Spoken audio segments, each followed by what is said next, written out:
Assalamu alaikum. Welcome to Newsroom. I'm your host, Omar Khalid But. Today is the 14th of October 2022. These are the stories that we will be discussing in detail during the course of the show. We will begin with the reaction that has come from India as far as our Prime Minister's comment on Indian illegally occupied Jammu and Kashmir is concerned. That was something that was expected. India can never understand or react positively to whatever it is perpetrating within its country, whether it be in Indian illegally occupied Jammu and Kashmir or to the minorities within India itself. Now, the Foreign Minister also, Bilawal Bhutto Zardari Sahab, has written a letter urging the Security Council and the Secretary General to make concerted efforts to help settle the Jammu and Kashmir issue. So, we are having this on two fronts. Firstly, the Indian reaction that has emanated at CICA to what Prime Minister Shehbaz Sharif said, and secondly the letter that has been sent by our Foreign Minister. This is going to be our first segment.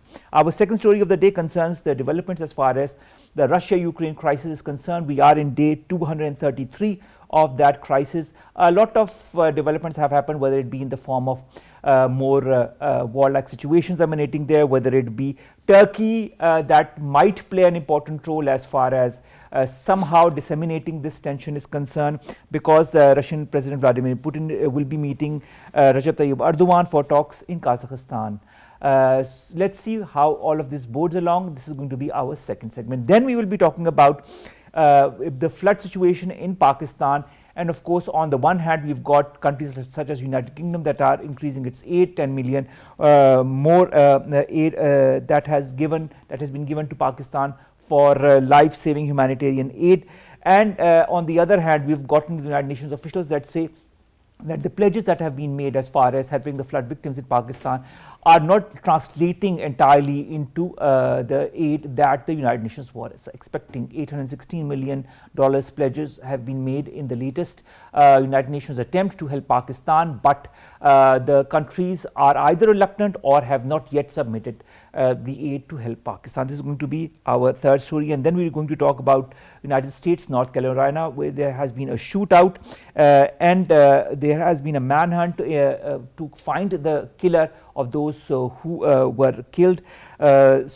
Apparently a young juvenile American has been found and apprehended by the police. We'll be talking about that as our last story. Let's begin with our very first segment, and that concerns India's reaction as far as our Premier Shehbaz Sharif's speech at the CICA 6th summit is concerned on the Indian illegally occupied Jammu and Kashmir, and secondly the Foreign Minister Bilawal Bhutto Zardari Sahab, who's written a letter to the United Nations urging to find a solution to the Jammu and Kashmir issue. More in the following report. The lasting peace in South Asia will remain elusive until India brings its atrocities in illegally occupied Kashmir to a grinding halt. Exhibiting Pakistan's enduring commitment to Kashmir cause, Prime Minister Shehbaz Sharif unravelled grave human rights violations in Indian illegally occupied Jammu and Kashmir while addressing the 6th Conference on Interaction and Confidence-Building Measures in Kazakhstan. Narrating unabated Indian atrocities in Indian illegally occupied Jammu and Kashmir, Prime Minister urged other countries to take notice of India's bullet over ballot policy as it blatantly quashed United Nations Security Council's resolution on holding a plebiscite in Kashmir. Pakistan, as responsible regional actor, has always advocated peace, and this sentiment was echoed by Premier Shehbaz Sharif at CICA summit, as he stated that Pakistan is absolutely willing and ready to engage with India for sake of regional peace and prosperity. Bilateral dialogue between the two neighbouring countries has been suspended since 2016. Pakistan later downgraded diplomatic ties with India in 2019 after the latter unilaterally annexed Indian illegally occupied Jammu and Kashmir. Subsequent events in occupied valley and Hindu supremacist actions against Muslims in India prevented any progress towards re-engagement. A letter from Pakistan Foreign Minister Bilawal Bhutto was delivered to United Nations Security Council President, in which he urged to make concrete efforts to help settle the Jammu and Kashmir dispute in accordance with relevant UN Security Council resolutions. Now, Ahmad, who is an international relations expert, joins us online in the studio. In fact, not online, but in the studios. Ahmad, thank you very much to have joined us.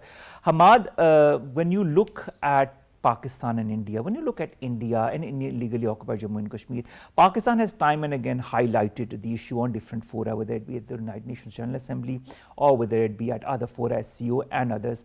Now, when our Prime Minister also reiterates the same fact, and this is based on reality, what is happening in illegally occupied Jammu and Kashmir.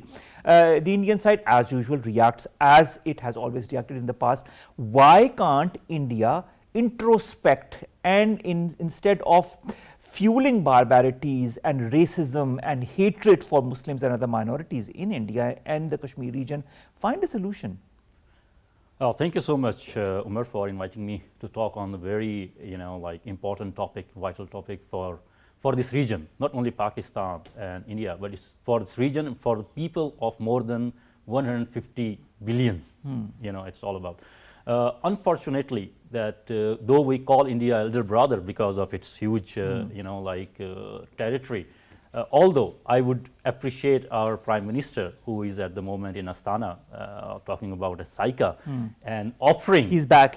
Oh, he's back. Okay. So, so he offered, the dialogue, comprehensive dialogue with India, forgetting about Kashmir, atrocities which they have been doing, especially after August 2019 by revoking the Article 370. So they offered, dialogue for having good relationship for peace and prosperity of this region. And this is not the first time. At CICA also the Prime Minister reiterated, but in the past also our government has reiterated that we are ready for talks. True. But you have to talk about all the important topics, and on the forefront will be the issue of Jammu and Kashmir. Indeed. I mean, this is what I would say, like the Pakistan has shown the eldest wisdom before India, although Pakistan is very small and tiny in front of the Indians' territory as well as its diaspora outside of India. I would, quote Miss Indian Minister of State for External Affairs, Meenakshi Lekhi, when she says that Pakistan must immediately seize anti-India cross-border terrorism. I would refer to one book, Yelena Biberman. She is an author of a book titled with Conflict, Playing with Violence, so gambling with violence. All right.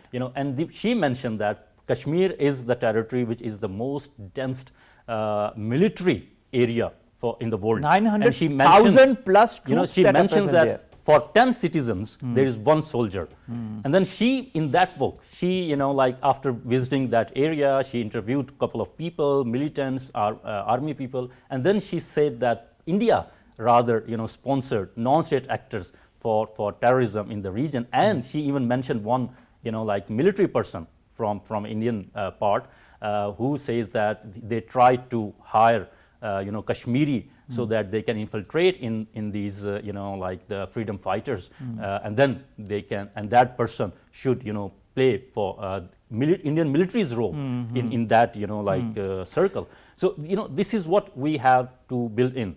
That book is really great, having, very reasonable examples and evidences. And that book that you just mentioned, and there are so many other books and articles and papers that have been published citing facts and figures, including what our government has sent to the United Nations recently, in which it has also cited facts and figures as far as in illegally occupied Jammu and Kashmir is concerned. I'd like to reiterate, quote unquote, what our Prime Minister said and then what Ms. Lekhi said. Sure. Our Prime Minister says we are willing to engage with India for the sake of peace, prosperity and progress in the region, because we cannot afford to have more poverty and unemployment on both sides of the border. Let's look at both sides of the coin. And Meenakshi Lekhi from the Indian side says that Pakistan should end the alleged cross-border terrorism and create suitable conditions for dialogue, and it should end and she said that Pakistan is misusing this event to propagate false and malicious propaganda against India and diverging from the main focus of discussions. Two very extreme sides of the coin, isn't it? I think, India is not understanding what kind of issues we have. And, our Prime Minister mentions about poverty, about unemployment, which India is, I don't know whether intentionally cannot see that issues in our region or, unintentionally. I doubt that they having such a big country and not seeing these problems. If we look at the Pakistan side of Kashmir, we don't see that much military you know, like having or playing role within the citizens of Kashmir. You know, though there is a line of control, so definitely military has to be there, and they are, you know, protecting the line of control. But if you look at the other side of, you know, like the Kashmir, the Indian held Kashmir, then we, as I mentioned, you know, for 10 citizens there is 1 soldier. And then, you know, like in this book there is another, you know, very, not only non-state actors, but through legal sides. You know, she mentioned 2 acts, this author, as I mentioned earlier, the Jammu and Kashmir Disturbed Areas Act, for example, authorizes police personnel of the rank of sub-inspector and the higher operating in disturbed areas to use force even to the causing of death, you know, against any person who is indulging in any act which may result in serious breach of public order, and this public order can be, you know, manipulated anyway, either ways. And the second, you know, like act she mentions about the Parallel Armed Forces Jammu and Kashmir Special Powers Act, which gives the governor, you know, the power to declare any region a disturbed area, and then the army can, you know, like intervene and then, you know, like destroy the peace of that particular region. So, you know, we do need to look at and propagate about the non-state actors which are funded by the Indian government, as well as these 2 particular acts. You know, Kulbhushan Yadav, I mean, the prime example of you know, state actors, not even non-state actors, state actors that are interfering in Pakistan's sovereignty, in Pakistan's security, and trying to destabilize Pakistan. And there are so many examples, Hammad, to be very frank, whether it be online or whether it be offline, whether it be within Pakistan or within other countries of the world. Ms. Lekhi also says that Pakistan must immediately seize anti-India cross-border terrorism and shut down its infrastructure of terrorism. She is responding to what our Premier said, that Indian democracy is known less for its rights and freedoms and more for its repression and brutality. The truth is hard and harsh fact that India today is a threat to its minorities, to its neighbors, to its region and to itself. Where is the truth? Where is the fallacy? I think India or the Indian correspondents are living in a world of their own. I think this is a very good point that Mr. Prime Minister, you know, took at that particular conference, because it is not only Kashmir where India has atrocities. Within India? You know, within India, if you look at the Nagaland, if you look at the, you know, like eastern side of India, where Mizoram, you know, Mizoram is another area, and then close to Bangladesh border and then Bhutan. So there are a couple of, you know, freedom movements going on in India, and Indian military, you know, is being used to stop these kind of movements. So, you know, it is not only Kashmir and it is not only Pakistan which has been taking this issue up, that India has been violating the human rights in its own country as well as. But India loves to target Pakistan. You know, Pakistan is its favorite target, directly or indirectly, whether it be through terrorist activities, directly or indirectly, through Afghanistan, what it has been perpetrating since decades, or through Balochistan, or online, I mean, putting up false documentation on Pakistan, and the list goes on and on, Hammad. I think it is because Pakistan has the muscle to counter Indian hegemony, illegal hegemony in this region. The other countries, I don't see that they have that kind of muscles which Pakistan has. So that is why the prime target of India is to counter, you know, like Pakistan, and to make it, you know, vulnerable in the world, so that Pakistan has to step back. But, you know, like as we have been doing and trying to struggle since last 75 years against the atrocities of India, not only in Kashmir, but elsewhere as well. And you know, India has always tried. I feel personally, Ahmad, I don't know whether you'd agree with me, that India has somehow not accepted Pakistan's independence. And since then, it has always tried, either directly or indirectly, through one means or the other, to put Pakistan in a bad light, you know. And it continues to do so to date. Now, Pakistan, you know, has presented scores of evidence as far as Indian-sponsored terrorism in Pakistan is concerned, in Balochistan is concerned, in other parts of the country is concerned. But India, when it talks about Pakistan, says that Pakistan, in fact, is a terrorist country. You know, it talks about international terrorism, IT, and it says, it quotes Pakistan as saying the hub of international terrorism. How gross and fabricated are you? Do you feel that in the Indian statements are, whether it be at CICA or whether it be at other fora, when it comes to Pakistan? I think, you know, like Pakistan there is no doubt that there are a couple of issues within the country, and every country has that. Of course. You know, like not a single country is, you know, beyond issues, such as, if you look at Europe, Spain does have, like issues with different identities. Even within UK, if you look at the Scotland and the England, stuff. So, but the country definitely has some pledges to address these issues. But having international interference within the, Pakistan's territory, this is, of course, it is not acceptable at all. India basically takes, you can benefit of being the oldest countries, one of the oldest countries, and the whole world knows India as a name, at least. And Pakistan is a very, young, in front of India. So Pakistan has to struggle a lot to propagate its own, point of view, not only on Kashmir, but the whole human rights issues within India as well as around the, Pakistan borders. So this is what basically but Pakistan has been doing.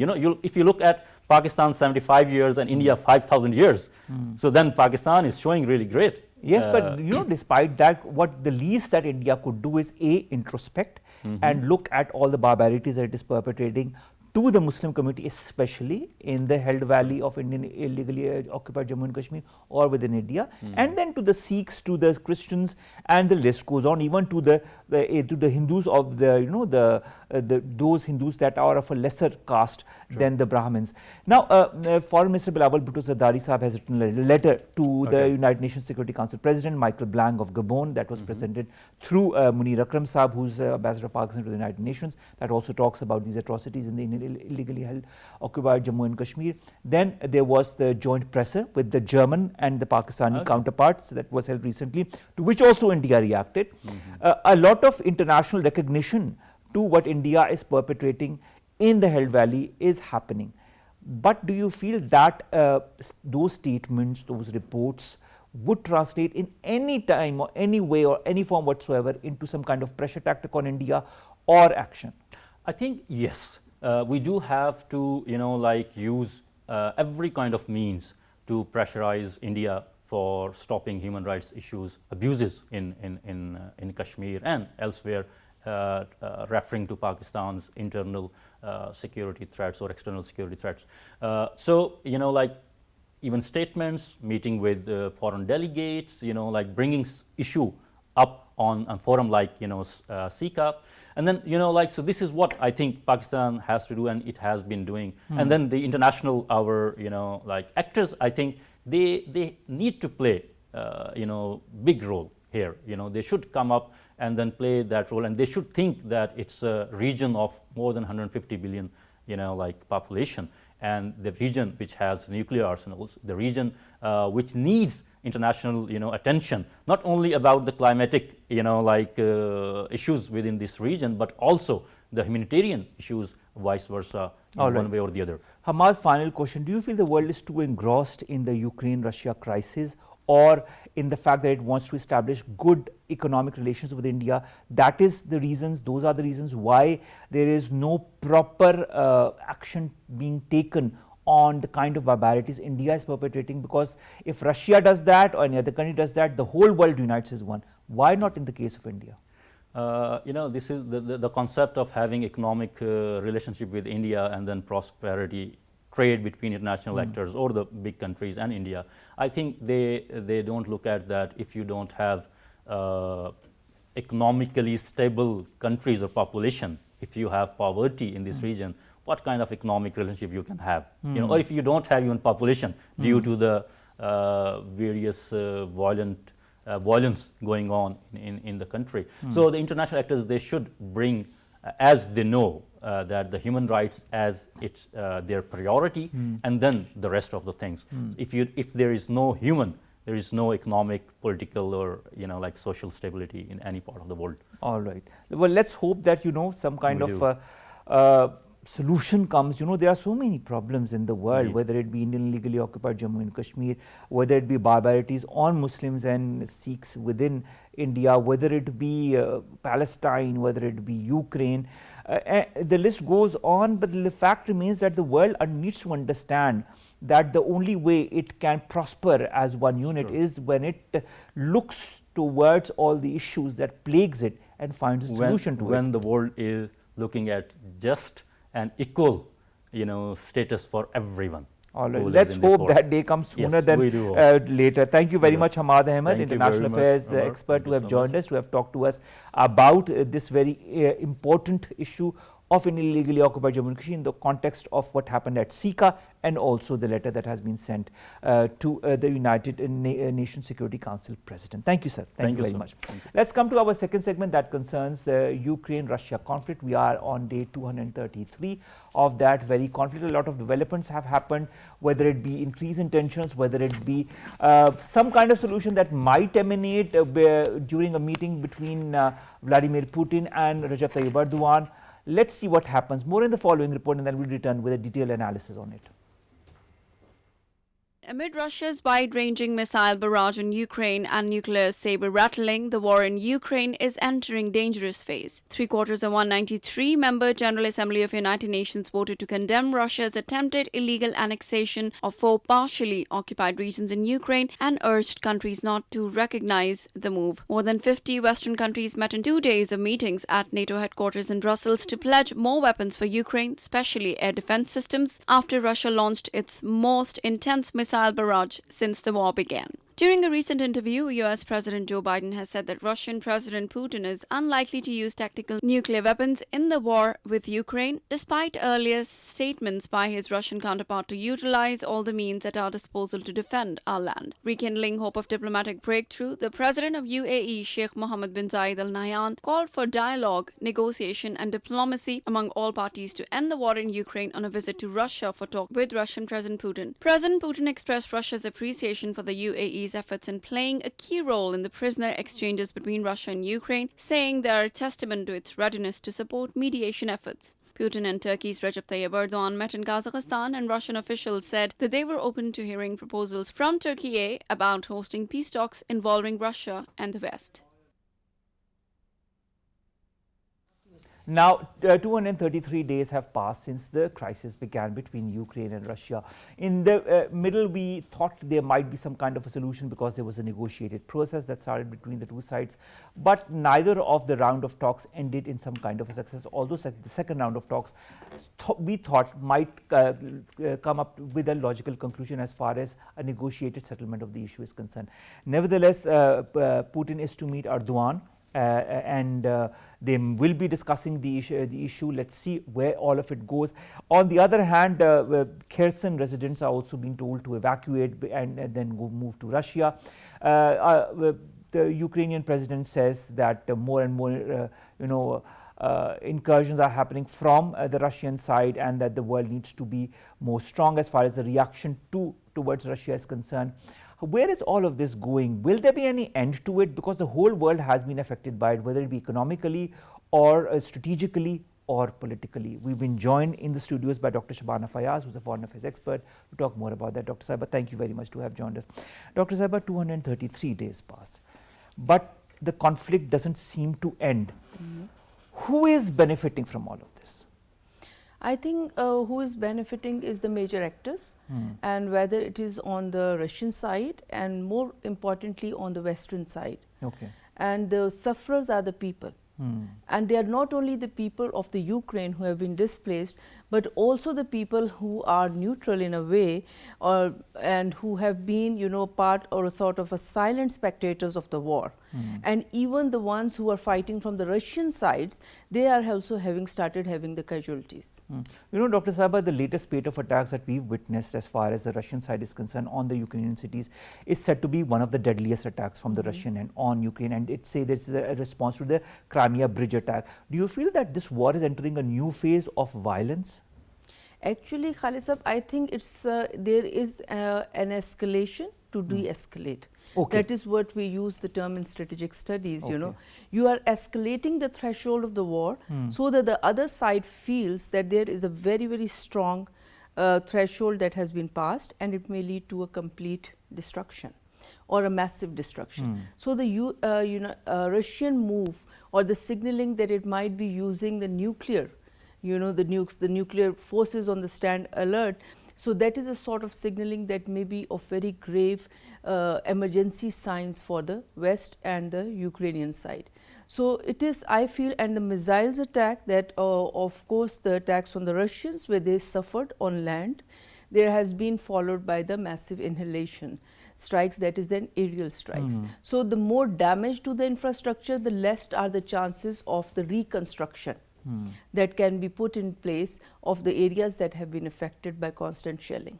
But then there's also the economic downfall as a result of all of that, whether it be wheat in the form of wheat crisis or other crisis, or because of political crisis, the economy of the world is suffering. Does the world understand what it is putting itself into?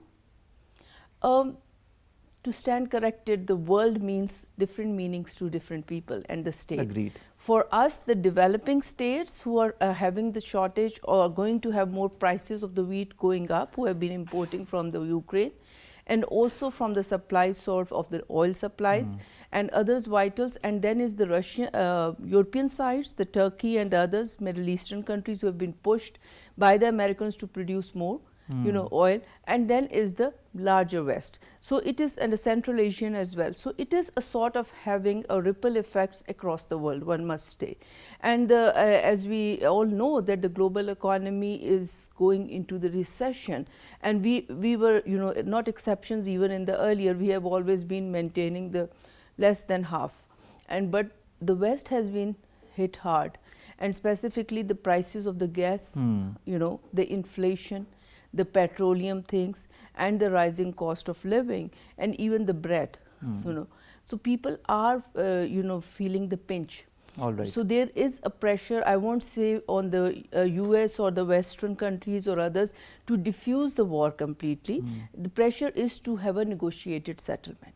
So there are lobbies on all sides. According to one survey, the Russian people are also a bit upset, rather quite upset about what is being happening from their side. But of course, this is not verifiable because the Russian media has not given any statistics. This is what I am quoting is the Carnegie office in the Moscow. All right. Dr. Saiba, also you were talking of mediation efforts. We've read how Vladimir Putin has appreciated the mediation efforts by the United Arab Emirates. Then there is the meeting between Vladimir Putin and Recep Tayyip Erdogan.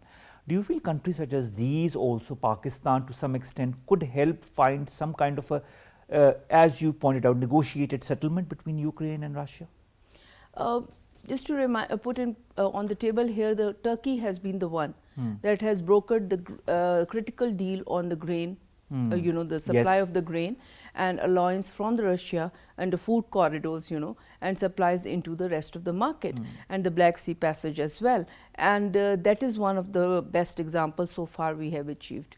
And then regarding the UAE meeting, the UAE orientation has been more of a West, but they also have a sort of budding or building partnership with the Russia.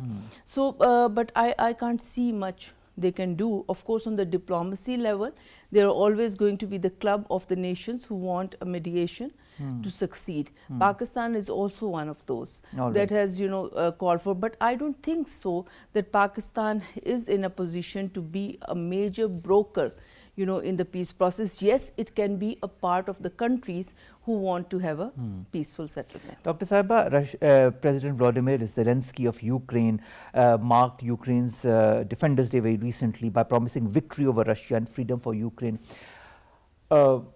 Pretensions, reality, who's going to win in the end? Do we even know that? Well, that's a very million-dollar question you have asked, really. There is always a gap in the policy making between the vision and the practice. And in other words, the margin of error does exist. And I think even all leadership shows that. So one has to be very careful in saying that all of the Ukrainian thresholds or the promises or they will be achieved. Saying that we are going to have a total victory, or the Russian, having the total. There is in between. But that point only comes when the both sides feel that the stalemate or the pain on both sides is inflicted of a very high quality. So that is very dangerous for the people. But for the competing parties, unfortunately, in this scenario, it seems, equal gain, because the Ukraine has been massively supported logistically by the West, and and the Russia has all the power. That is true, and the West is also supplying a lot of arms to Yes. Ukraine. So, in the long run, that might prove to be quite detrimental as far as defense imbalance in the region is concerned. Also, Putin has said that Moscow is ready to supply gas, because you were talking of gas and gas issues, to the European Union via a link of the Germany-bound Nord Stream 2 pipeline, which Berlin has rejected. Will the European Union and Russia kind of strike some kind of a deal as far as the transfer of gas between Russia and the European Union is concerned, because winters are upon them and the European winters are quite harsh. Yes. So they will be needing a lot of gas, and Russia was the main supplier, wasn't it? It's very interesting, rather critical to note that in the beginning the European Union commissioners and even the Germans, they were all set out to separate that the economic trade and the strategic relations with the Russia are separate, and the implications on the war front, the Ukraine and the business will go side by side. But as we see that as the sanctions deepened, of course with the under the leadership of the US led supplies and so forth, they have come to a point where somehow there is a feeling, if you read the European literature, is that the Europe is being engulfed in a series of war. And then it has become a center of the warfare, and that is very dangerous. So having said that, there are 2 or 3 options: either to confront the Russians massively, pushing up and backing the Ukraine as long as they want to be. And second is to draw in between line, that I believe will be coming soon and maybe at a higher cost. And the third is to separate and segregate the war. Russia wants to segregate that, because obviously it's not only the EU that is suffering the pinch of this, the stoppage of the gas supplies, it is the Russia as well. Although the economy, according to their statistics and the other statistics, has not suffered much, but it's only after some years, the credible data will be released. So it is on all the fronts. But I really feel that yes, the Europeans, being the one who are on the backside of the Ukraine, will have to pay the cost. All right. You were talking of war, Dr. Shabana. Belarusian President Lukashenko warns Ukraine and the West not to force his ally Russia into a corner. He says Moscow has nuclear weapons for a reason. This is a very sad and a dangerous, side to this current crisis. What if it escalates into a nuclear war? Is there a possibility? Well, living in the nuclearized region like we are, Pakistan and India and China on one side and the US presence on the Indian Ocean on the other side, I think the threat of the deterrent value of the nuclear weapons cannot be minimized. Nuclear weapons are supposed to be the last guarantors of peace. True. So in this case of Russia, the same applies to the US and others, but as I've said, that you are escalating to de-escalate. You are giving these signals that we call it a signaling, like as the Belarus has come out, even the Putin has been on record saying that. So they are saying that don't test our nerves in simple meanings. So if you're not going to give up to a certain point, then obviously we have other options. Biden says that Putin is not going to order the use of tactical nuclear weapons. So there must be some kind of assurance that has been given to the United States as far as that is concerned. Yes, in the business of warfare, the history tells us that on the pronouncements comes on the front, and backdoor is always open for the backdoor diplomacy. But at one time we had heard that between Russia and the United States, USSR and the United States at that time, the number of nuclear weapons that both have was unsurmountable. I mean, the world could be completely devastated or finished, I don't know how many hundreds of times if they used the bombs that they had. It's a very sad and a very dangerous reality of all of that. But can we give diplomacy some kind of a chance? We've talked about UAE and Turkey, but are there any other players that maybe are working behind the lines? They will be definitely, like the European Union. Some of the players who have been going back and forth, they are there. And then there are multinational corporations who have the stakes on all sides. China is one of the very credible player. that has been highlighted and has been recently quoted according to some newspaper as being a bit very concerned about the ongoing Russian operations and the Ukrainian resistance. And so they are trying to a bit soften the Russian policy, let's say that. And India has also been cited as one of those. But India, having said in the recent conference in Astana, yes, I think it's Astana, maybe I'm wrong, that the Russians, they have, that you are doing blunder and you should stop. Okay. So on the front they are saying we are maintaining a neutral lines, but they are having business with the Russia as usual, and also siding with the American and the West side. So at times the people do say that they, given their businesses, they might be considered as a credible or one of the choices to mediate. As far as Turkey is concerned, and coming back a little bit to the economy, I have two very short questions at the end. The first said that Recep Tayyip Erdogan has been given a plan apparently by Putin to pump more Russian gas via Turkey to make it into a new supply hub. Can that happen? Well, I am not an economist, neither a petroleum person, so you have dialed the wrong number, I must say. Also, the leaders of Commonwealth of Independent States are meeting in Astana. You were talking of Astana, and that includes Vladimir Putin. The Kremlin spokesperson Dmitry Peskov has been quoted as saying that the goals of Russia's special military operations could be achieved through negotiations. Again, military operations and negotiations, two very distinct words but being used in one single phrase. They always go side by side. Even the India-Pakistan war and even the the Cuban Missile Crisis and any other you can think of.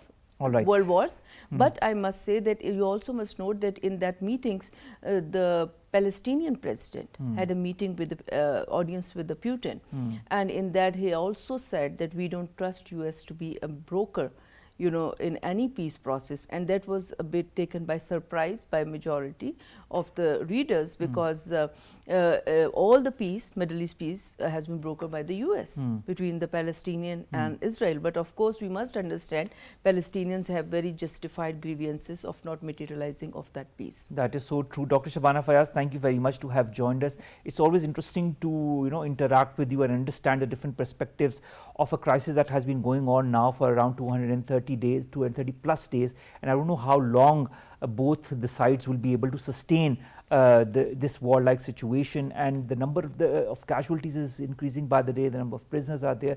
I just hope that the governments or those who are involved in this war realize that the ultimate sacrifice is being made by the people of those very countries, and it's always the people that suffer at the very end. Exactly. Thank you very much, Dr. Shabana Fayyaz, to have joined us.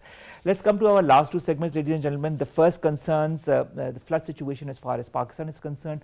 So on the one hand, we've got a lot of countries giving aid to Pakistan, a lot of international organizations giving aid to Pakistan. The United Kingdom of late has pledged, has said that it's going to give 10 million US pounds, United Kingdom pounds, in fact, pound sterlings, more aid as far as Pakistan is concerned to help the flood relief efforts in the country.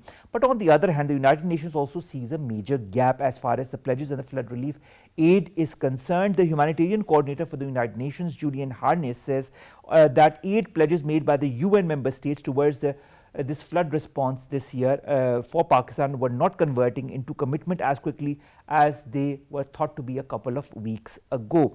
He said, and I quote, "We have to work with those countries who are supporting the United Nations to accelerate the speed to enable us to help Pakistan.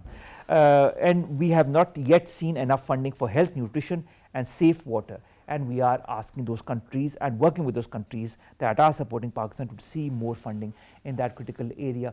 Let's hope that the world realizes. I understand there's a lot of donor fatigue. I understand there are a lot of other crises, just like the Russia-Ukraine crisis that we have just talked about. But the fact remains that Pakistan is engulfed in a huge crisis of its own for no fault of its own. As a result of climate change, as a result of carbon emission, of which Pakistan only emits 0.8%. So maybe the world needs to realize that as well and help Pakistan. The winters are upon us, a lot of disease is prevalent across the different kinds of populace, and people are suffering. That is what you need to understand. People are suffering and we need that help sooner than later. And finally, let's come to the United States of America. 5 people have been shot dead in North Carolina, and apparently this was by a juvenile American white boy and he has been apprehended by the police. 5 people, including an off-duty police officer, were shot dead in the North Carolina capital of Raleigh, triggering a massive manhunt. This shut down the city for hours. 2 people were wounded. Police officer was treated and released. Multiple law enforcement agencies took part in this manhunt, and 3 hours later, police said they had contained the suspect in a residence near a wooded area. Mayor of the area, Marianne Baldwin, decried the latest outbreak of gun violence in America, and she has also expressed her pain and her anger. She said, and I quote, "We must do more, we must stop this mindless violence in America, we must address gun violence." So many issues concerning gun violence in the United States of America. I understand the economic repercussions of it all. We've got a huge gun lobby in the United States, but at the end of the day, it's the people that matter the most, whether it be in a crisis like Ukraine, Russia, or whether it be in the US, or whether it be in Pakistan, people who are suffering due to the floods. With that, we come to an end of this episode of Newsroom. It's the weekend, so have a great weekend. Don't forget to help those who are in dire straits, in need, whether by sending a text to 9999, whether by helping the philanthropists and the NGOs or the armed forces or the government, one way or the other. We need your help. Please do help. We'll see you inshallah on Monday. Allah Hafiz.